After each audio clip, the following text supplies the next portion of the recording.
யார் இந்த அருண் சித்தார்த்தன்? இவனுக்கும் ஸ்ரீலங்கா இராணுவ புலனாய்வுக்கும் என்ன தொடர்பு?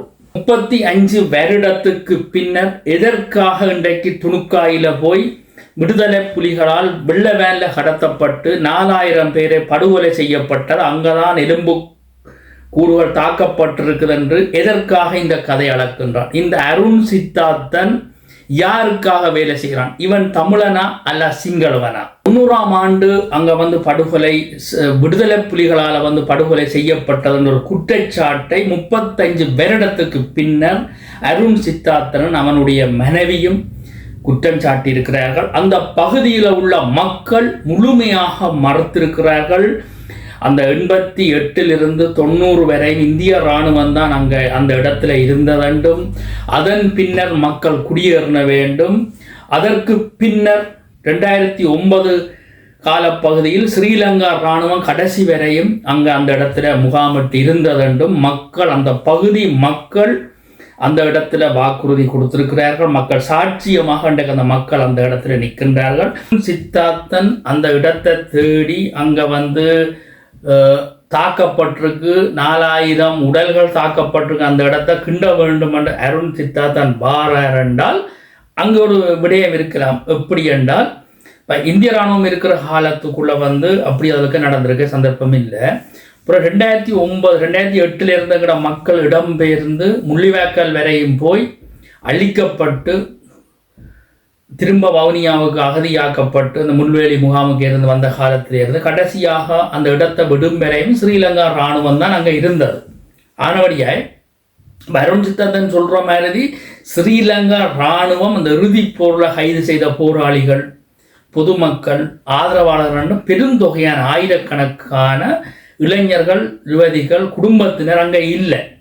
எனவே நாங்கள் ஒரு விடயத்தை தெளிவுக்கணும். ஒரு இவ்வளவு இடம் இருக்கிறதுக்குன்னா ஒரு இலக்கு வச்சு அருண் சித்தார்த்தன் அங்கே வாரான் துணுக்காய் கண்டால் பெரிய இராணுவ முகாமாக அங்கே இருக்கப்பட்டது. அங்கே வர்றான் என்றால் அது மாதிரி இராணுவ புலனாய்வு கூட அங்கே நின்றுருக்கு. விளையாட்டு இளைஞர்கள் அங்கே கேட்டு சொன்னோம், அடிச்சு முறிஞ்சிருப்போம், அவருக்கு அடிச்சு முறிஞ்சு போட்டு நடத்தி விட்டுருப்போம். ஆளை இராணுவ புலனாய்வு எல்லாம் நின்றதால கொஞ்சம் அடக்கி வாய்ச்சினா ஜனநாயக ரீதியாக நடந்து கொண்ட நாங்கள் என்று. இப்போ எனக்கு ஒரு சந்தேகம் உள்ளது, இந்த வலிந்து காணாமல் ஆக்கப்பட்டவர்களை ஒரு பகுதியை கொண்டு போய் இந்த வெள்ள வேனில் கடத்தப்பட்டாக்களை திருகோணமலை காவலுக்கு வச்சு படுகொலைகள் செய்தது, முதலைக்கு போட்ட தகவல் எல்லாம் இருக்குது. ஆனால் இங்கால இந்த சரண்டர் ஆகின போராளிகள், முள்ளிவாய்க்காலுக்கு சரண்டர் ஆகின போராளிகள், அந்த குடும்பங்கள், அதை விட பவுனியாக்குள்ளே கொண்டு ஒவ்வொரு முகாமாக தூக்கப்பட்டவே இல்லாரு. இவன் கொண்டு இந்த இவன் சொல்கிற இந்த துணுக்காய் பகுதியில் உள்ள அந்த இடத்துல விடுதலை புலிகள் இருந்தது தாட்டதுன்ற இடத்துக்குள்ள சில வேளை நாங்கள் கிண்டனமாக இருந்த இந்த ஸ்ரீலங்கா இராணுவம் அங்கே இருந்தது. எத்தனையோ ஆண்டு காலமாக இருந்து இப்போ விட்டுட்டு போனது. இப்போ சில வேளை ஸ்ரீலங்கா இராணுவம் அதுக்குள்ள போராளிகளை தாட்டிருக்கலாம், இந்த போராளிகள் குடும்பங்களை தாட்டுக்கலாம். விடுதலை புலிகளுக்கு ஆதரவாக செயல்பட்ட எத்தனையோ இளைஞர்களை ஒரு திறமே இல்லை. அப்போ இவை இப்படியான ஆக்களை சொல்கிறது 4000 கணக்குன்னு சொல்கிறது, இந்த அப்பாவிகளை கொண்டு இந்த விடுதலை போராட்டத்தை நின்றவை கொண்டு அங்கே தாட்டிருக்கலாம். அந்த தாட்டத்தை வச்சு கொண்டு திசை திருப்புறக்காண்டித்தான் இன்றைக்கு அருண் சித்தார்த்தன் வந்திருக்கான். உண்மையில் இந்த சரியான ஆய்வு செய்து அந்த இடங்களை கிண்டனமாக இருந்தால் இராணுவ முகாம், அதாவது ஸ்ரீலங்கா இராணுவம் எந்தெந்த பகுதியில் எங்கே இருந்தாலும் அந்த பகுதி மக்களுக்கு தெரியும். அந்த இடங்களை நாங்கள் கிண்டனமாக இருந்தால் இந்த காணா போன வேண்டிய எலும்பு கூடுகள் அங்கே நிச்சயமாக இருக்கும், அவங்க தாட்டிருப்பாங்க. ஏன்னா இந்த செம்மணிக்குள்ள வளர்த்த தாட்டவங்கள் என்றால் இராணுவ முகாம் இருந்த ஒவ்வொரு இடங்கள்லையும் எங்களோட மக்கள் எச்சம்தான் இருக்குது. ஒவ்வொரு பகுதியில் அந்த காலம் தொட்டு இருந்ததுக்கும் முழுக்க இருக்குது. அப்போ இந்த அருண் சித்தார்த்தன் போட்ட திட்டத்தில் இந்த விலையில் ஒரு விடயம் மட்டும் தெளிவாக தெரியுது. இறுதிப்போரில் சரண்டனாக வேண்ட, படுகொலை செய்யப்பட்ட வேண்ட உடல்கள் அங்கே தாக்கப்பட்டிருக்கின்றது. இதுதான் உண்மை. இந்த உடல்களை காட்டுவதற்காக விடுதலை புலிகள் என்ற போர்வையில் அவங்கள் வெளிக்கிட்டு வந்தவங்க அங்கே முறியடிக்கப்பட்டுட்டுது. ஆனால் இந்த அருண் சித்தார்த்தன் குடும்பம் தமிழீழ மக்களையும் தமிழீழ விடுதலை போராட்டத்தையும் தமிழீழ விடுதலை புலிகளையும் கலங்கப்படுத்தி சர்வதேசத்தில் கொண்டு நிறுத்துவதற்காக திட்டமிட்டு சம்பளத்தை வாங்கிவிட்டு ஒரு வேலையை செய்யும் ஒரு அயோக்கியத்தனமான ஒரு துரோகி, ஒரு கூலிப்படையாகத்தான் நாங்கள் இந்த அருண் சித்தார்த்தன் இவனுடைய குடும்பங்களை நாங்கள் பார்த்து கொள்ளலாம். ஏன் குடும்பம் என்று சொல்கிறோன்னா அவனுடைய மனைவி எல்லாம் சேர்ந்து தான் இந்த முயற்சியில் ஈடுபட்டிருக்கிறார்கள். பெருந்தொகையான சம்பளங்களை கொடுத்து ஸ்ரீலங்கா அரச புலனாய்வுத்துறையினால் திட்டமிட்டு இறக்கப்பட்டு அது தாயகத்தில் மட்டுமில்லை புலம்பெயர் நாடுகள்லையும் பல பேரை இறக்கி விட்டுருக்கு இதே மாதிரி ஒரு கூலிப்படையாக. இதில் அருண் சித்தார்த்தன் முகாம் இன்றைக்கு மக்கள் மத்தியில் வெளியில் வந்திருக்குது. இது மட்டும் இல்லை, இந்த அருண் சித்தார்த்தன் இன்றைக்கு 2009க்கு பிறகு 16 ஆண்டு காலமாக சாதிய ஒடுக்குமுறைகளை கொண்டு வந்து ஒரு சாதி பிரச்சனையை உருவாக்குவதற்கும் திட்டமிட்டிருந்து அவர் சொன்ன கருத்துக்களை மட்டும்தான் நான் இங்கே பதிவு செய்கின்றேன். இதில் நானாக சுயமாக எதையும் நான் சொல்லவில்லை, அருண் சித்தார்த்தன் வாயால் வந்தது. இந்த அருண் சித்தார்த்தன் எந்த இடத்துக்கு போனாலும் நாங்கள் கள்ளிச்சீவிரனாங்கள் எங்களை கோயிலுக்குள்ளே விடுறே இல்லை என்ற குற்றச்சாட்டுகளை வச்சுக்கொண்டு சாதிய ரீதியான சாதி கட்சிகளை உருவாக்கி எந்தளவுக்கு இந்த விடுதலைக்கு போராடிய சகல இயக்கங்களும் சாதிகளை கைவிட்டு சாதி எதுவும் இல்லை, தமிழர் மட்டும்தான், ஒட்டுமொத்த தமிழ் இனமாக நாங்கள் வாழணும் என்றுதான் எல்லா இயக்கங்களுமே போராட்டத்துக்கு வந்தது. இந்த இயக்கத்தை எடுத்தால் இபிஆர் டெலோ பிளட் ஏனைய இயக்கங்களும் அந்த கொள்கையோடு தான் போராட வந்தது. இந்த இயக்கங்கள் வந்த பின்பு சாதி மதம் என்ற எதுவுமே எங்கள்கிட்ட எல்லாம் ஒட்டுமொத்தமாக தமிழனார்த்தம் வாழப்பட்டது. இந்த அருண் சித்தார்த்தன் சொல்கிற போல இந்த இயக்கங்கள் உருவாகிறதுக்கு முற்காலங்களில் ஒரு கோயிலுக்குள்ளே போக முடியாது, கோயில் மூலம் அடிக்கிறவை கூட சிவரில் ஓட்டை போட்டு அந்த ஓட்டையால் பார்த்து தான் மூலம் அடித்த வரலாறுகள் இருக்குது. அந்தளவுக்கு சாதி ஒடுக்குமுறைகள் இருந்தது. ஆனால் இந்த விடுதலைக்காக போராட போன இயக்கங்கள் வந்த பின்பு, அதுக்கு பின்னர் ஏனைய இயக்கங்கள் தடை செய்த பின்பு, தமிழீழ விடுதலை புலிகள் வந்த பின்பு சகல மதிலும் உடைச்சி எல்லாருமே கோயிலுக்கு போகலாம், எல்லாரும் வரலாம் என்ற ஒரு நிலவரத்தை அங்கே உருவாக்கப்பட்ட ஒரு சுத்தமான சாதி மத இனபேதம் இல்லாத தமிழீழமாக அங்கே எங்களுடைய அரசாட்சி இருந்தது. நீதிமன்றத்திலேருந்து காவல்துறையிலிருந்து போக்குவரத்து கழகத்திலிருந்து சகல நிர்வாகங்களும் வச்சுக்கொண்டு ஒரு சுத்தமான ஒரு தமிழீழ கட்டுமானத்தை வச்சுக்கொண்டு அங்கே தமிழீழ விடுதலை புலிகள் ஆட்சி செய்து கொண்டிருந்தது. அந்த வகையில் சாதி என்பது அங்கே ஒழிக்கப்பட்ட ஒரு விடயம். ஆனால் இன்றைக்கு அந்த பிரச்சனையை கிண்டுவதற்காக எங்கள மக்களில் இலகுவாக எறியக்கூடிய பந்து எதண்டு கேட்டால் இந்த சாதிய ஒடுக்குமுறை என்பது எறியலாம். அந்த வகையில் இன்றைக்கு இந்த அருண் சித்தார்த்தன் இறக்கி விட்டு இருக்குது. ஆனால் புலம்பெயர் நாடுகளில் எந்த இடத்துலையும் சாதி ஒடுக்குமுறை எதுவும் பார்க்காம சகல மக்களும் ஒன்று சேர்ந்து ஒரு கோயில் தேரெழுப்பது போல ஒரு சாமத்தியோடோ கல்யாணமோடோ இந்த புலம்பெயர் நாட்டில் எல்லா மக்களும் ஒன்று சேர்ந்து சொந்தம் பந்தமாகத்தான் அவர்கள் இங்கே செய்து கொண்டு நண்பராக வாழ்ந்து கொண்டிருக்கிறார்கள். ஆனால் அந்த பந்தையும் எறிஞ்சு பார்த்தான் சரி வரவில்லை. இப்போ செம்மணி என்பது புதகுழி பெரிய ஒரு எதிர்ப்பலையை ஸ்ரீலங்கா அரசுக்கு உருவாக்கி இருக்குது.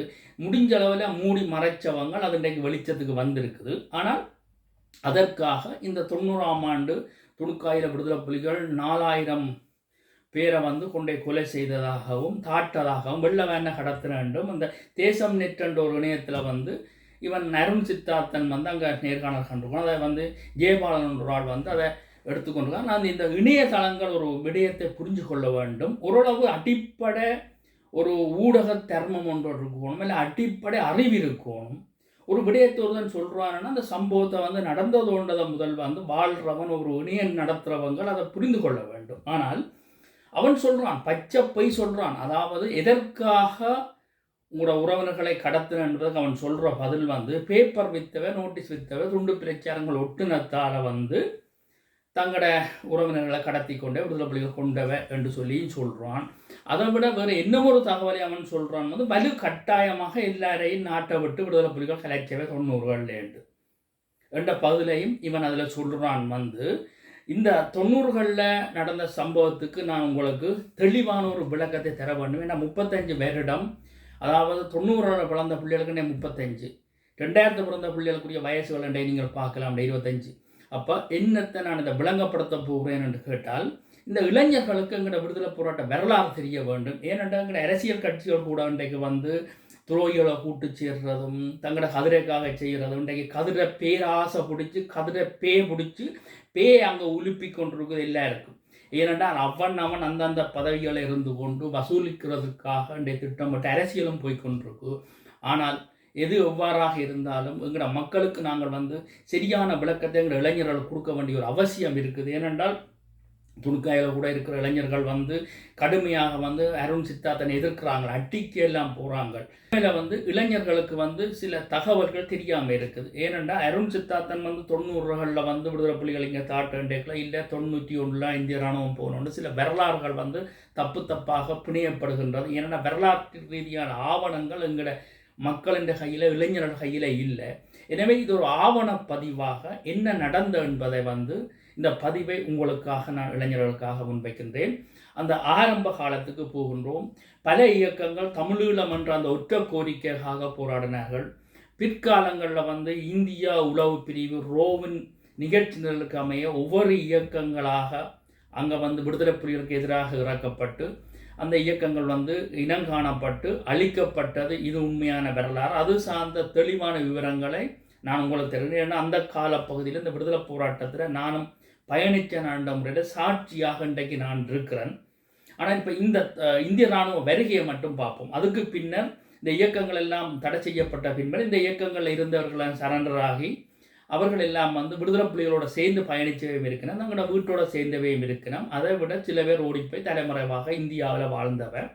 அவர்கள் எல்லாரையும் கூட்டி சேர்த்து கொண்டு இந்த இந்தியா அமைதிப்படை என்று ஏஆர் ஜெயபத்னாட காலத்தில் வந்து இந்திய அமைதிப்படை இறங்கி வரும்போது தமிழீழ விடுதலை புலிகள்கிட்ட இருந்த சகல ஆயுதங்களும் களையப்பட்டு வலுக்கட்டாயமாக விடுதலை புலிகள் ஆயுதம் தரமாட்டோம் என்று சொல்லியும் அதுக்கு பிறகும் டெல்லியில் கொண்டே தலைவரை கொண்டே வச்சிருந்து அங்கே வச்சுகள் நடத்தி அதுக்கு பின்னர் வலுக்கட்டாயமாக வேறு வழி இல்லாமல் விடுதலை புலிகள் ஆயுதத்தை கொடுத்துட்டு தமிழீழத்தையும் தமிழீழ மக்களையும் விடுதலை புலிகளுடைய பாதுகாப்பையும் இந்தியா இராணுவம் உறுதிப்படுத்த வேணும் என்று ஆயுத ஒப்படைப்பு நடக்குது. சுதுமலையில் தலைவர் பேசி இந்திய இராணுவத்தை கையளிச்சுட்டு ஆயுதங்கள் கொடுவது. அந்த நாளிலே இருந்து தொடர்ச்சியாக இந்த இந்திய இராணுவத்தோட அமைதிப்படை என்ற இந்த பிசாசோட வந்த இந்த மாற்றுக்குழுக்கள் என்று சொல்கிற அந்த இயக்கங்கள் வந்து அதில் பொதுவாக பார்த்திங்கன்னா புலட்டை பொறுத்தளவில் குருமங்காட்டு சந்தியில் வந்து கேப்டன் தனமண்ணையோட போன ஒரு உறுப்பினரையும் சுட்டு படுகொலை செய்கின்றார்கள். கிளிநொச்சியில் படுகொலை செய்கின்றார்கள். யாழ்ப்பாணம் திருவோணமலை என்று இந்த இராணுவ முகாம் வாசலில் வச்சு உங்களோட கதைக்கு ஒன்று கூப்பிட்டு சுட்டு கொள்ளுகின்றார்கள். இது இவ்வாறு இருக்க திலிவண்ணன் உண்ணாவிரதம் நடக்குது, 5 அம்ச கோரிக்கை. அது ஒரு பக்கம் நடந்து திலிவண்ணன் வீரச்சாவடைகிறார். குமரப்பா பிளேந்தியம்மான் கடலில் வரும்போது பிடிச்சி ஸ்ரீலங்கா இராணுவத்திட இந்தியா கொடுக்குது. அங்கே அவர்களும் தற்கொலை பண்ணி சாகின்றார்கள். இதுக்கு பின்னர் தமிழீழ விடுதலை புலிகளுக்கு பாதுகாப்பு இல்லை. தலைவருக்கு பல முறை விலை விரித்து தலைவர் தப்பியும் அதுக்கு பின்னர் விடுதலை புலிகளுக்கும் இந்தியா இராணுவத்துக்கும் விடுதலை புலிகள் நாங்கள் விடுதலை இயக்கத்தையும் தமிழீழத்தையும் இந்த மக்களை மீட்பதற்காக திரும்பவும் ஆயுத போராட்டம் தொடர்கின்றன. விடுதலை புலிகள் தற்காப்பு யுத்தத்தோட காடு வழியே போகணும்.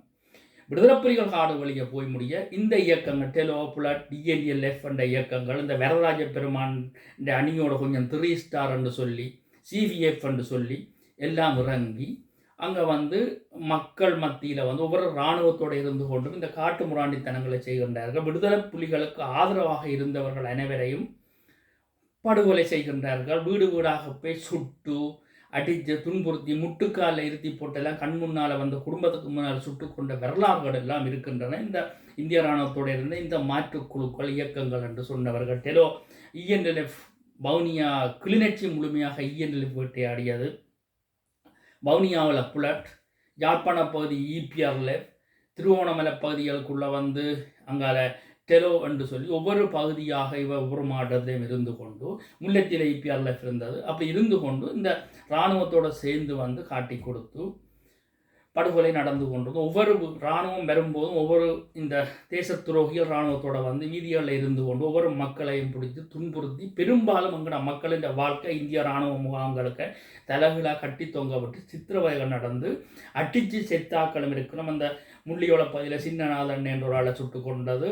அதே ஊரை சேர்ந்த மூத்தி என்று புலட் மூத்தி என்று சொல்லி இப்போ அவர் முள்ளியில் இப்போ வாழ்ந்து கொண்டிருக்கிறார். அவர் அதே இடத்துல வாழ்ந்து கொண்டிருக்கிறார். வவுனியாவில் ஓடி போய் இருந்துட்டு வந்து அவர் தான் சுட்டு கொண்டது. இப்படியான சம்பவங்கள் எல்லாம் நிறைய நடந்தது. அதுபோல காட்டி கொடுத்தவர்கள் ஒரு பகுதியில் எல்லோருமே வந்து விடுதலை புலிகள் அழிக்கப்படுவார்கள், இனி எதுவுமே இல்லை, நாங்கள் வந்து இனி எங்கட கையில் தான் எல்லாம் இருக்குன்னு சொல்லி எங்கட மக்களையும் துன்புறுத்தி நிறைய நடந்தது. ஆனால் இத்தறிக்கும் மத்தியில் விடுதலை புலிகள் வந்து காட்டு வாழ்க்கைகள் அங்கங்கே தாக்குதல் செய்து கொண்டிருந்து இது இவ்வாறு இருக்க ஒரு பகுதியில் சகல இயக்கங்களும் இராணுவத்தோடு இருக்குது. இராணுவத்தின் குடுப்பனவு அதுக்கிடையில் வலுக்கட்டாயமாக இளைஞர்களை பிடிச்சி சிவிஎஃப்னு சொல்லி ஒரு படையொன்றை உருவாக்கி அதுக்கு ஆயுதம் கொடுக்குறார்கள். இந்த 3 இயக்கங்களையும் சேர்த்து வச்சு 3 ஸ்டார் என்று சொல்லி அதொரு டீமாக இராணுவத்துக்கு இந்திய இராணுவத்துக்கு பல வழியில் விடுதலை புலிகளை அழிப்பதற்காக இப்படியான கட்டமைப்புகளை அங்கே உருவாக்கப்பட்டு அங்கே நடந்து கொண்டிருக்கு.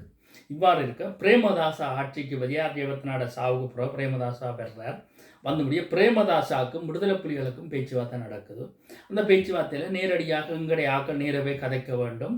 குலைவு சுட்டான் பகுதி, நெடுங்கணி பகுதியில் குலைவு சுட்டான் ஒரு குளம், அந்த குளத்துக்கு உலங்கு பானுறுதி, அதாவது ஸ்ரீலங்காட உலங்கு பாதி இறங்குது. ஆனால் அதே நேரம் ஒட்டி சுட்டானில் இந்திய இராணுவம் இருக்குது, நெடுங்கணில் இருக்குது. இந்த இட ஊட்டுக்குள்ளே உலங்கு பானை இறங்கி அந்த இடத்துல நானும் ஒரு பாதுகாப்புக்கு நானும் போயிருந்தாலும் நான் லெப்டினன்ட் நவம், மேஜர் தங்கேஷ் அண்ணன், மாத்தி அண்ணன் வந்திருந்தவர். நாங்கள் இந்த எங்கட தமிழ்ச்செல்வன் அரசுத்துறை பொறுப்பாளர் தமிழ்ச்செல்வன் அண்ணன், மூர்த்தி அண்ணன், யோகி அண்ணன், லோரன்ஸ், அந்த உலங்கு வானில் போய் எல்லாரும் கொழும்புல பிரேமதாசாவோட பேசப்படுது. பிரேமதாசாவோட பேச்சுவார்த்தை நடந்த நேரம் பாலாண்ணன் தெளிவாக ஒன்று சொல்லப்பட்டது, உங்களோட நாங்கள் பேசுகின்றோம், ஆனால் இந்த இந்திய இராணுவத்தோடு இருக்கிற இந்த மாற்றுக்குழுக்கள் தேச துரோகிகளுக்கு மரண தண்டனை என்பது நாங்கள் விதிக்கப்பட்டிருக்கிறோம். அந்த மரண தண்டனை அவர்களுக்கு நாங்கள் கொடுப்போம், துரோகிகளுக்கு நாங்கள் மரண தண்டனை கொடுப்போம் என்று பல இடத்திலே பாலாண்ணன் சொல்லியிருக்கிறார். இங்கே பிரேமதாசாவோட பேசிக்கன்னு சொல்லியிருக்கிறார். அதுக்கு பிறகு பிரேமதாசா ஒரு தொகை ஆயுதங்களை கையளிக்கிறார். ஆயுதம் கையடித்து இந்த ஹெரி குண்டு எல்லாம் ஜேஆர் குண்டுன்னு சொல்லுவார்கள்ங்கிற தமிழ் மக்கள், அது இஸ்ரேல்காரருடைய கைக்குண்டு. அந்த கைக்குண்டு எல்லாம் பிரேமதாசாவால் விடுதலை புலிகளுக்கு கொடுக்கப்பட்டு இது இவ்வாறு நடந்து கொண்டிருக்க வேறு வழி இல்லாமல் பிரேமதாசா சொல்கிறார், நாங்களும் விடுதலை புலிகளும் பேசுகின்றோம், நீங்கள் இந்திய இராணுவம் வெளியேறலாம், எங்கட பிரச்சனை நாங்கள் பார்க்குறோம் என்று. அதோட இந்திய இராணுவம் படிப்படியாக வெளியேறுது. இது இவ்வாறு இருக்க விடுதலை புலிகளை பொறுத்தளவில் இந்த மாற்றுக்குழுக்கள் அனைத்தையும் இந்த தேச துரோகிகள் அனைவரையும் அழிக்க வேண்டிய ஒரு அவசியம் இருந்தது. இது ஊருக்குள்ளே இருந்த பிரச்சனை என்று சகல இடத்திலையும் இருந்து போராளிகளை எடுத்து மணலாற்றில் தேசிய தலைவர் பிரபாகரன் அவருடைய தலைமையில் அவர் தான் கமாண்டர்ஸ் ட்ரைனிங் கொடுத்து அதில் முதல் கட்டமாக எங்களோட சொர்ணமண்ணையோட 250 பேர் நான் உட்பட நாங்கள் 89ஆம் ஆண்டு மாவீர நாள் முடிந்து நாங்கள் நாங்கள் அப்படியே முதலாவது மாவீர நாளை முடிச்சுக்கொண்டு நாங்கள் கால்நடையாக நடந்து ஒரு முதல் ஒரு இராணுவமாக தமிழீழ விடுதலை புலிகள்னு சொல்ல தமிழீழத்தின் ஒரு சிறப்பு இராணுவ படையாக முழு வரி, அப்போ தான் முதல் வரி உடுப்புகள் நாங்கள்லாம் அதை தைச்சு அந்த வரி உடுப்பு முதல் போட்டு ஒரு இராணுவமாக நடந்து நாங்கள் அசோகா ஹோட்டல் அடிப்பதற்காக. அப்போ அதே நேரத்தில் அசோகா ஹோட்டலில் சுரேஷ் பிரேமச்சந்திரன் அங்கே இருக்கிறார், அவருடைய இபிஆரில் இருக்கிறார். அசோகா ஹோட்டல் மாடல் செய்து இரவிரவாக நாங்கள் 2 மாதமாக பயிற்சி எடுத்து அசோகா ஹோட்டல் அடிப்பதற்காக போய்கொண்டிருக்கும் போது அதே காலப்பகுதியில் பொட்டம்மான் அவர்கள் யாழ் மாவட்ட தளபதியாக இருக்கிறார். அப்படி போகும்போது தான் இஎன்டிஎல்எஃப் கிளிநொச்சி இருக்கணும். முதல் இஎன்டிஎல்எஃப்பை அளிக்க வேண்டிய அவசியம் இருந்ததால் அந்த காலப்பகுதியில் அங்கே கிரேசி அண்ணன் இருந்தவர், ஜாழ் வவுனியா மாவட்ட தளபதியாக ஜேம் அண்ணன் இருந்தவர், வன்னி மாவட்ட தளபதியாக பாலராஜ் அண்ணன் இருந்தவர். அப்போ முதல் பாலராஜ் அண்ணன் நாங்கள் போகிறது கிளிநொச்சிக்கு போய் நாங்கள் போக இந்திய இராணுவம் அப்படியே வெளியேறி ஆனரவை நோக்கி போய்கொண்டிருக்கும். இஎன்டிஎல்எஃப்பை சேர்ந்தவர்கள் ஒரு தொகையானவர்கள் இந்திய இராணுவத்தோடு தொடர்ந்து இராணுவத்தோடு போன ஒரு தொகையானவை நிறைய ஆயுதங்களை கொடுத்து, அதாவது இளைஞர்களை எல்லாம் கட்டாயமாக பிடிச்சி ஒவ்வொரு இளைஞர்களையும் காட்டி அவை காட்டினவைக்கெல்லாம் ஒவ்வொரு ரைபிளும் அவைக்குரிய துப்பாக்கியும் அதுக்குரிய ரவைகளும் கொடுத்து அப்படி படையாக சேர்த்து அங்கிருந்து தப்பி நிறைய அந்த இளைஞர்கள் எங்களுடைய இயக்கத்தில் சேர்ந்தவர்கள். பிறகு இவை அப்படியே கல்மடு காட்டுக்குள்ளே போகணும். கல்மடு காட்டுக்கு கல்மடு காட்டை முற்றுகையிட்டு அதில் அடித்து அந்த இடத்துல ஆயுதங்களும் எடுத்து அவர்கள் கொல்லப்படுகிறார்கள். அதிலையும் தப்பி ஓடுகின்றார்கள். எந்த ஒரு இடத்திலையும் தேச துரோகிகளை கைது செய்வோம், மன்னிப்பு கொடுப்போம்ன்ற எந்த இடத்துலையும் விடுதலை புலிகள் சொல்ல இல்லை. தேச துரோகிகள்னா மரண தண்டனைன்றது எங்கட மக்களுக்கு தெரியும். அதாவது எங்கட மக்களுக்கு தெரிஞ்ச விஷயம். அதில் ஓடி அந்த அம்மா சொல்கிறா, விடுதலை புலிகள் எங்கேயும் மேரையும் கொண்டது புதைத்தது இல்லை, மரண தண்டனை. இந்த லைட் கம்பங்கள் மின் கம்பங்களை கேட்டால் தெரியும், கட்டி போட்டு சுட்டது. காட்டி கொடுக்குறவன் தேச துரோகிகள், இந்த கூட்டு சேர்ந்து நிற்கிற இந்த மாற்றுக்குழுக்கள் எல்லாருக்கும் இந்த மின்கம்பமும் பதில் சொல்லும், மின்கம்பம் சாட்சியாக இருக்கின்ற. ஆனால் விடுதலை புலிகளும் எந்த ஒரு இடத்துலையும் மறுக்க இல்லை. தேச துரோகிகளை நாங்கள் சுட்டனால இராணுவத்தோட சண்டை செய்தனால எங்களோட விடுதலைக்காக தடை நீக்குவதற்காக இந்த காட்டி கொடுக்குறவை துரோகிகளை நாங்கள் சுட்டனாங்க பாலான சகல இடத்துலையும் ஒத்துக்கொண்டிருக்கிறோம். இது ஒழிக்க வேண்டிய அவசியம் இல்லை. பிரேமதாசோட வச்சு வந்த செய்யக்குள்ளே பிரேமதாச ஆயுதம் தரைக்க ஒட்டுக்குழு அடிக்கிறது தான் ஆயுதம் தந்தது, இந்த இராணுவத்தை விரட்டுறது தான் ஆயுதம் தந்தது. இதுதான் சாட்சி, உண்மையான விட. அப்போ ஏன் நிலைமை முடிச்சாச்சு. இப்படி இருக்க எங்களுடைய ஒரு அணி ஒன்று பவுனியாக்குள்ளே இருந்தது. அப்போ முசல்குத்தி என்று சொல்கிறது ஒரு கிராமம் ஒன்று, ஒரு கிராமம் என்று சொல்கிறாரு. உளுந்து சோளம் அதோடு போட்ட ஒரு கிராமம் ஒன்று, ஒரு சின்ன ஒரு தானியம் கிடையாது. அது வந்து மலைய மக்கள்லாம் நாங்கள் முழுமையாக வாழ்ந்தவன். அவைக்கு அங்கே பள்ளிக்கூடங்கள் இல்லை, எல்லாம் குடிசை ஊருகளை வாழ்ந்தவன். அந்த கிராமத்தை புலட் போய் முற்றுகையிட்டு அந்த கிராமத்துக்கு இருந்திருக்கு. அப்போ வவுனியாவிலேயும் இராணுவம் வெளியேறி கொண்டிருக்கும். அந்த புலட் போய் முசல்குத்திலே இருந்திருக்கு. அந்த பின்பக்கத்தால் மன்னாருக்கு போகலாம் காட்டுக்குள்ளால். அப்போ அதை முற்றி எடுக்க போன இடத்துல எங்களோட போராளிகளை வந்து புலட் அவங்க எவ்வளோ பேர் இருக்குன்னு தெரியாது போய் மோதுப்பட்டு அடித்து 6-7 பேர் எங்கடையாக வீரச்சாவிடணும், உயிரோட 3 பேரை பிடிக்கணும், மிச்ச பேர் தப்பி வந்துட்டணும். அப்போ தலைவர் ஒரு கட்டளை கொண்டு போடுறார், அந்த 2 பேரையும் உயிரோட கொண்டு வராமல் நீங்கள் எந்த முகத்தில் முழிக்கக்கூடாது, இன்னட்ட வரக்கூடாது. தலைவர்னு ஒரு போக்கு இருக்குது. ஒரு விஷயத்தை வந்து ஓர்டர் போட்டுட்டாருன்னா அப்படித்தான் நிற்பார், அவர் அப்படித்தான் நிற்பார், சொல்லுவார் இதை முடிக்காமல் நீங்கள் வரக்கூடாது. நம்ம சொல்கிற மண்ணு எல்லாருக்கும் நாளுக்கு இப்படி சொல்கிறார். அண்ணன் இப்படி சொல்லி போட்டார், படி கொடுங்க போ, நாங்கள் முசல்குத்தி வவுனியாவுக்கு போகணும், அங்கே ஃப்ளட்டுக்கு போகணுமெண்டு. அப்போ எங்களுக்கு அந்த நேரம் விடுதலை புலிகளுக்கு பெரும் வாகனங்கள் இல்லை. மக்கள் இந்த வாகனங்களை வாங்கி லொரிகளை வந்து வாடகைக்கு பிடிச்சிக்கொண்டு நாங்கள் எல்லாரும் ஏறி போகும். மாங்குளம் சந்தியில் உள்ள ஸ்ரீலங்கா இராணுவம் சல்யூட் அடித்து பெரியலத்தில் வந்து விடுறான், விட்டுட்டு பார்த்து கொண்டிருக்கான். அவனுக்கு எங்களை பார்க்க புதுமையாக இருக்குது. நாங்கள் அப்போ தான் முதல்ல ஸ்ரீலங்கா இராணுவத்தை நேரடியாக வரி உடுப்போட வரி யூனிஃபார்த்தோடு எங்களை முதலாக அவன் பார்க்குறான். அவன் பார்த்து கொண்டு எல்லாரும் அப்படி விரைச்சி போய் நிற்கிறாங்க, போய் கொண்டிருக்கிறோம். போய் அதுக்கப்புறம் முசல்குத்தி இராணுவம் புலட்டின முகாம் விட்டு கிடப்பு அங்கே போய் உள்ளுக்கு மூவ் பண்ணி கொண்டு போகக்குள்ளேயே வந்து அதில் வந்து எங்களோட மேஜர் அகத்தியரனே நாங்கள் பக்கத்தில் வந்து வீரச்சாடையினார். கேப்டன் முரளி எங்களோட சைடில் போன வீரச்சாவடையினம். அதில் பெரும் சண்டை நடக்குது. அதுக்குள்ளே நிறைய ஆயுதங்கள் எத்தனை பேர் இருக்குன்னு தெரியாது. அதை தலைவர் தெளிவாக சொல்லிவிட அந்த கிராமம் வந்து மலைய மக்கள் எல்லாம் குழந்தைகளோடு இருக்கணும், நீங்கள் ஒவ்வொரு துப்பாக்கி சூடு சுடும்போதும் பார்த்து பார்த்து சுடுவோணும். காரணம் வந்து அங்கே மக்கள் இருக்குன்னு ஒரு மக்கள் கொல்லப்படக்கூடாது, மக்கள் அவ்வளோரையும் பிடிச்சி கொண்டுருவோணும்ட்டு 3 அடுக்கு பாதுகாப்பாக முதல் நாங்கள் போகிறோம், 2வது இன்னொரு அணி, 3வது மெடிசின் தருது எங்களுக்கு சொல்லியோட நீங்கள் யார் வீரச்சாவடைந்தாலும் அதை விட்டுட்டு நீங்கள் மூவ் கொண்டு போங்கோண்டு. பெரிய அளவில் எங்களால் சுட முடியாது, காரணம் மக்கள் அங்கே இருக்கணும், குழந்தைகள் இருக்குது, சனம் குளறிக்கொண்டு பெரிய அலுவலர்கள் இருக்குது. அதை விட நாங்கள் மூவ் கொண்டு காட்டுப்பகுதியால் போயக்குள்ள அங்கே வந்து மக்கள் மரம் வெளியெல்லாம் வேறு இருக்கணும். அப்போ அவ்வளோ வேறையும் பிடிக்கக்குள்ள அவ்வளோ வேறும் சொல்லணும், அப்படி உள்ளுக்கு இருக்குன்னா நாங்கள் வெளியில் வந்துட்டேன், நீங்கள் வருவீங்கன்னு தெரியும், அவைக்கும் தெரியுமான்னு சொல்லி அவ்வளோ மக்களையும் கொண்டு வந்து ஒரு பள்ளிக்கூடம் வந்து விசாரித்து அந்த மக்களுக்குரிய அடுத்த கட்ட வாழ்க்கையை உருவாக்கி அந்த பகுதி விதான கிராம சேவையார் ஜிஎஸ்ன்னு சொல்கிற அவைய ஊடாக அவைக்குரிய வாழ்க்கை உருவாக்குனேன். அதோட அந்த பிளட் கேம்பும் முடித்து மிச்ச பிளட் வந்து பின்பக்கத்தால் முள்ளிக்குட பகுதிக்கு தப்பி ஓடிட்டவரை மாணிக்கதாசனோ யார் ஒருவன் இருந்தவன், அதுக்குள்ளே சங்கிலியனோ மாணிக்கதாசன் ஏதோ அவரும் அன்றைக்கு நாங்கள் போகிற அண்டுபிடிக்கப்புறம் தப்பி ஓடிட்டார். அதோட அவை இது மன்னார்லையும் சண்டை நடந்து மன்னார்லையும் ஓடி படகால இந்தியாவுக்கு எல்லாரும் போயிட்டுனோம். எல்லோரும் அப்படியே யாழ்ப்பாணம் ஆனரவால் வந்தனா வரைக்கும் ஆனரவு இராணுவ முகாம் வந்து நின்ற இராணுவத்தினர் சல்யூட் அடித்து வரியில் திறந்து விட்டார். அப்படியே யாழ்ப்பாணம் வந்து அப்போ பொட்டம்மான் வந்து யாழ் மாவட்ட தளபதியாக இருக்கிறேன். அப்போ பொட்டம்மான்கிட்ட நான் போய் சேர்றேன். எங்களுடைய அணி பொட்டம்மானிட போது சுவர்ணமணியோட பாதி பேர் அங்கால போய் அந்த நேரம் நான் போய்க்குள்ள இராணுவம் வந்து இந்தியா இராணுவம் வந்து அங்கே இருக்குது, அப்போ யாழ்ப்பாணத்துக்கு இருக்குது. அப்போ படிப்படியாக ஒவ்வொரு இடமாக இருவாலைகள் இருந்தவை, இருவாலைக்கும் 2-3 இராணுவ தளபதிகள பொடியெல்லாம் அந்த வீட்டு ஒரு மக்கள் இந்த காணிக்கத்தை ஆட்டிருந்தது. அப்புறம் கிண்டி கொண்டு போய் செம்மணிக்குள்ளே எங்கே எரிச்சிருக்கணுமோ எரிச்சதோ தாட்டுறது ஏதோ ஒரு சம்பவம் அங்கே நடந்தது. இதுக்கேக்குள்ளே தான் இந்த அசோக் ஹோட்டல் முற்றுகைக்குன்னு போய்க்குள்ள அசோக் ஹோட்டல்லேருந்து சுரேஷ் பிரேமச்சந்திரன் தலைமையில் உள்ள அணி மிற்றோணி போயிட்டோம். அதுக்கு பிறகு நாங்கள் அப்படியே போய் முடிய இராணுவம் படிப்படியாக இராணுவத்தினர் வந்து அப்படியே பலாலியை நோக்கி போயிட்டோம், வெளியேறதுக்காக போயிட்டோம். அதே காலப்பகுதியில் இராணுவம் ஒவ்வொரு பகுதியாக வெளியேறி கொண்டிருக்கும் போது நான் அப்போ கோப்பாய் சந்தி, இருவாலை சந்தி, கட்டப்பிராய் சந்தி, கல்வியங்காடு, நல்லூர் அடி அப்படியான இடங்களில் வந்து எங்களை தமிழில் தேசிய கொடியை கட்டி கொண்டு என்னுடைய அணி அப்படியே டவுன் வேலையை போய் அப்படியே புண்ணால கட்டுவான் பகுதிக்கெல்லாம் கட்டி கொண்டு நான் போனேன். அப்போ என்னுடைய அணி தான் அந்த சைட்டாக போனது. ஒரு பக்கத்தால் இங்கே பானுவண்ணன் என்ற பானுவண்ணியாக போய் கொண்டு இருந்தவன், அங்கே சொர்ணமண்ணியாக அப்படி ஒரு பக்கமாக கிளிய பண்ணிங்க. அதில் அடியாலைக்குள்ளேயும் அங்கே இருந்த இயக்கத்தோடு அங்கே சண்டை நடந்து அதுக்குள்ளே நாங்கள் போகல அங்கே போய் அப்போ அதே காலப்பகுதியில் இந்த இபிஆர்ல டெலோபிளட் என்று சொல்லப்பட்டவையோட வந்து ஆதரவாக இருந்தவர்கள் அல்லது இராணுவத்தோடையும் இந்த இயக்கத்தோடையும் இருந்தவர்கள குடும்பம் நாங்கள் போக போக அவர்கள் அங்கிருந்து தப்பி தப்பி தப்பி இராணுவத்தோடு போய் எல்லாரும் இந்த இந்தியாவில் உள்ள மண்டபம் கேம்பில் போய் செட்டில் ஆகிட்டோம்.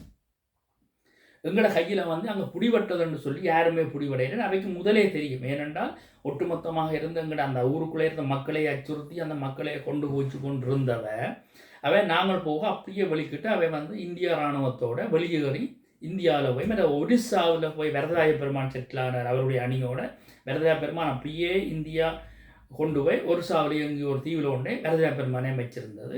இவர்களும் போய் அங்கங்கே போய் கேம்பளியே இருந்து அப்புறம் சென்னையிலேருந்து பக்கத்தில் வந்து புழல்ன்னு சொல்லியிருக்கு ஊர் ஒன்று. அந்த ஊரில் இருக்கிற கேம்பில் இருக்கிற பெரும்பாலும் மக்கள் இந்த தப்பி ஓடி போன டெலோபிளட் டிபிக்காரன் இருக்கிறான்.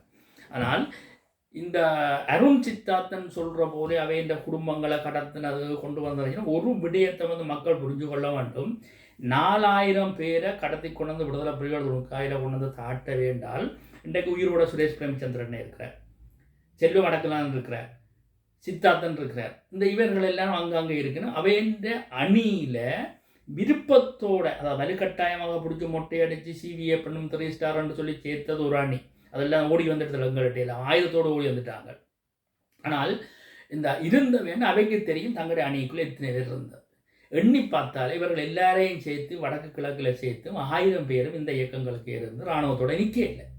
ஒரு குறிப்பிட்டவர்கள் நின்றவர்கள். பிற்காலங்களில் நான் சுரேஷ் பிரேமச்சந்திரனை நாங்கள் ஜெனிவாக கூப்பிட்டாங்க 2015 நினைக்கிற செப்டம்பர் நேரம் கூப்பிட சுரேஷ் பிரேமச்சந்திரன் கதைச்சி நடப்ப இயக்கங்கள் அளிக்கப்பட்டது கொண்டதில்லை தங்களுக்கு என்ன செய்கிறேன்னு தெரியாதுன்றாங்கன்னா தவறுன்றதை அவர் ஒத்துக்கொண்டவர். அதுக்கப்புறம் விடுதலை புலிகளும் வந்து எல்லாரையும் ஒன்று சேர்க்கணுமென்று இந்த தமிழ் தேசிய கூட்டமைப்பை உருவாக்கிக்குள்ள அவர்கள் எல்லாரையும் கூப்பிட்டு எல்லாருடைய கதையும் தலைவர் உண்டாக இருந்து நாங்கள் எல்லாம் ஒரு இனம் அது டெலோ இபி பிளட்டாக இருந்து நாங்கள் எல்லாம் ஒரு இனம் நாங்கள் உண்டாயிருந்து இந்த விடுதலையை புறவோணமாண்டு செல்வம் அடக்கனாலேருந்து சுரேஷ் பிரேமச்சந்திரன் இருந்து முழு பேர் ஒன்று சேர்ந்து கதைச்சி பேசி ஒன்றாக இருந்து அந்த பழைய பகைகள் எல்லாம் களையப்பட்டு இன்றைக்கு நாங்கள் ஒன்றாகங்கிற விடுதலையை பயணிக்கணும் என்பதில் வந்து தெளிவாக தலைவர் இருந்தவர். அதை அவைக்கு கொண்டு சொல்கிறார். 2 பேரையும் செல்வம் அடக்கினான் அந்த கொள்கையில் இல்லை. செல்வம் அடக்கினால் இவன் காசு கொடுக்குறானோ பொட்டி கொடுக்குறானோ அப்பப்போ காசுக்காண்டி அரசியல் தடம் பிறல்றவரான் டெலோ செல்வம் அடக்கினான் அப்படியான கொள்கையில் அவை போய் கொண்டிருக்கணும்.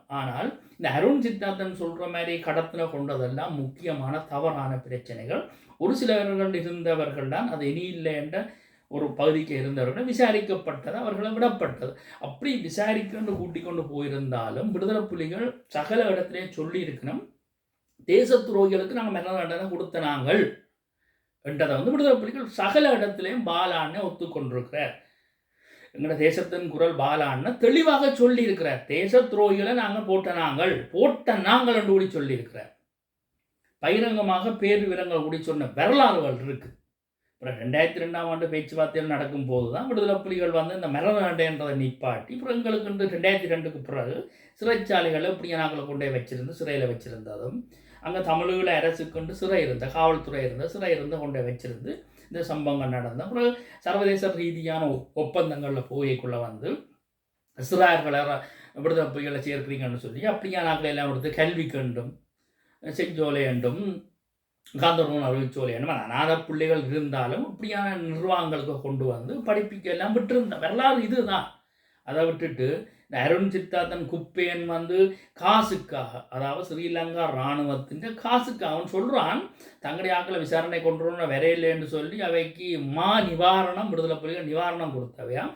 அந்த நிவாரணத்தை வச்சு தான் அவருடைய மனைவி பேப்பை சுட்டு வித்து தான் அவை வாழ்ந்தவையாம் என்றால் சரி நீங்கள் காட்டி கொடுத்த உங்களுடைய அப்பா காட்டி கொடுத்த துரோகி இராணுவத்தோடு இருந்து ஒரு தமிழீழ மக்கள் தமிழீழ மண்ணுக்காக போராடி கொண்டு வந்த மக்களை காட்டி கொடுத்தோம் உடைய அப்பனோட துரோகி.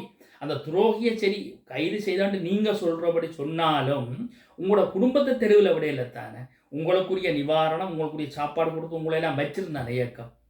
இதை யோசிச்சு பாருங்க வச்சிருந்து இயக்கம் உங்களோட உயிர் சாகாமல் வச்சிருந்ததில்லை ஒன்று அந்த நன்றி கடன் உங்களுக்கு இருக்குதோ.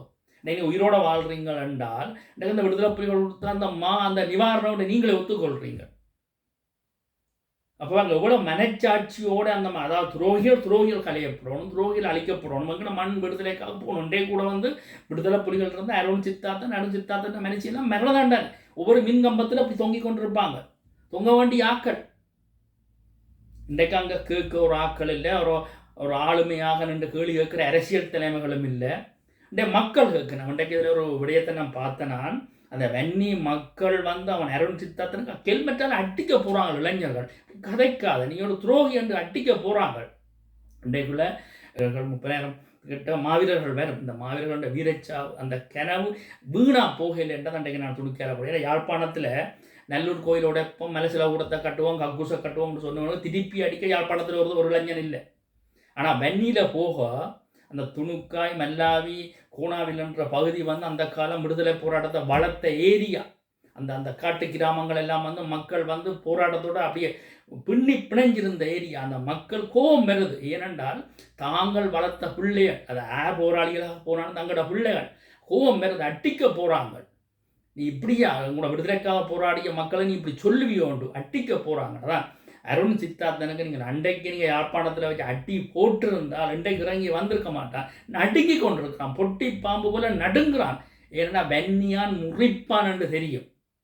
அந்த மக்கள் தைரியமாக, அந்த இளைஞர்கள் தைரியமாக உங்களை உண்மையில மன நிறைவோடு உங்களுக்கு வாழ்த்துக்களை தெரிவிக்கிறேன். நாங்கள் இவ்வளவு மக்களை கொடுத்து இவ்வளோ போராளிகள் வீரச்சாவோட இந்த ஊனமாக்கி எங்கட மக்கள் காலிடந்து கையில் இதில் வந்து போராளிகள் மக்கள் என்று பிரிக்க முடியாது. சகலம் அழிக்கப்பட்டது. அந்த அழிவுக்கு பின்னரும் அந்த சிங்கள தேசம் எங்களை ஆக்கிரமித்து பௌத்த கோயிலை கட்டி சிங்களவன் ஆக்குறதுக்கு அதை ஒரு இனத்தை அழித்து சிங்கள இனம் உருவாக்குறதுக்கு நிற்கிற வெக்கங்கட்ட மானங்கட்ட பிழைப்பு நடத்துகிறவங்க இந்த அருண் சித்தார்த்தன் குடும்பம். பேப்பன் சுட்டுத்தான் பிழைச்சவனோட அவன் அந்த காருண்ட பெருமதி, அவன் வந்து நிற்கிற காருண்ட பெருமதியை மக்கள் நீங்கள் பார்க்கணும். இந்த காருண்ட பெருமதி எங்கே காசு வருது?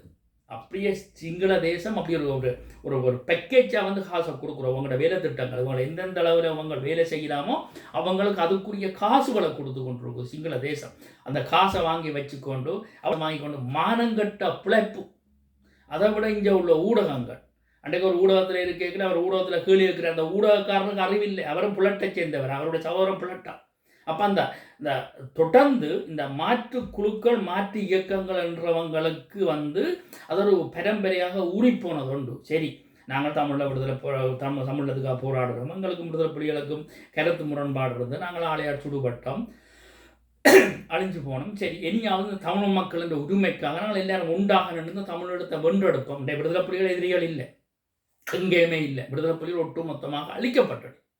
அப்போ நாங்கள் எல்லாரும் ஒன்று சேர்ந்து இந்த ஸ்ரீலங்கா அரசுகிட்ட இருந்து எங்களோட உரிமையை பறிச்சு இந்த சுதந்திர தமிழத்தில் நாங்கள் எல்லாம் வாழணும். இந்த தமிழ மண்ணுக்காக இந்த மக்கள் வந்து உழைச்சிருக்கணும் என்ற சிந்தனை இல்லாமல் இன்றைக்கு அந்த ஊடகங்களை பார்த்துக்கணும். தேசம் நெட்டுன்றது ஒரு அயோக்கிய நெட்.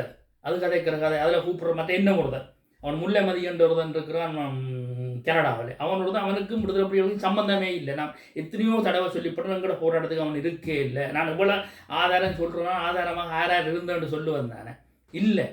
அப்போ அவனோடதும் தான் இருந்தான், பொட்டமான அனுப்பினது அங்கே ஒரு கேம்ப் இருந்ததானு அவன் சொல்கிறான்.